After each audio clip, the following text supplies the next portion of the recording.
আমি প্রথমেই আজকে করাইলবাসী যারা এখানে উপস্থিত হয়েছেন সহ সমগ্র করাইলবাসীকে আমি আন্তরিকভাবে কৃতজ্ঞতা জানাই আমার এবং আমার পরিবারের পক্ষ থেকে আজকের এই দোয়া মাহফিল অনুষ্ঠান আয়োজন করার জন্য। এই দোয়া মাহফিল অনুষ্ঠান এমন একজন মানুষের জন্য আজকে আপনারা আয়োজন করেছেন। এই মানুষটি যখন জীবিত ছিলেন উনি সকল সময় চেষ্টা করেছেন কিভাবে বাংলাদেশের মানুষকে উন্নয়ন করা যায়, কিভাবে দেশের উন্নয়ন করা যায়, কিভাবে বাংলাদেশের মানুষের বিপদে আপসে পাশে দাঁড়ানো যায়। ভবিষ্যতে নিরাপদ, বিনিয়োগ হোক বিশ্বস্ত, আর আমার পছন্দ সল্ট বে। ওয়েলকাম টু সল্ট বে।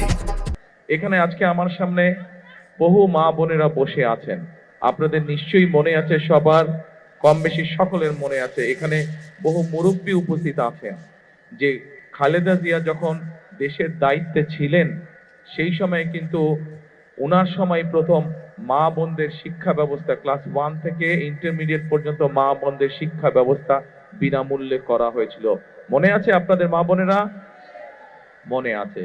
একইভাবে নিশ্চয়ই এখানে অনেক মুরব্বী আছেন, এখানে যারা আছেন আমারও যেরকম গ্রামে একটি বসত ভিটা আছে, ঠিক আপনাদেরও সবারই কারো না কারো আত্মীয় স্বজন পরিবার পরিজন গ্রামে রয়েছেন, কৃষি কাজের সাথে জড়িত আছেন।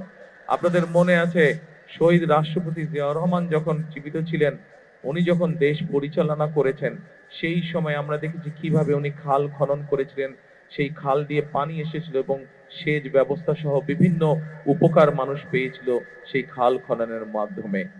আমরা দেখেছি যে কিভাবে সেই সময় বিভিন্ন ভাবে ব্যবস্থা গ্রহণের মাধ্যমে চাল ডাল তেল সহ নিত্য প্রয়োজনীয় জিনিসপত্রের দাম সেই সময় কিভাবে চেষ্টা করা হয়েছিল কম রাখার জন্য, যাতে করে সাধারণ মানুষ, আপনাদের মতন সাধারণ মানুষ যারা আছেন তারা যেন ভালোভাবে থাকতে পারেন।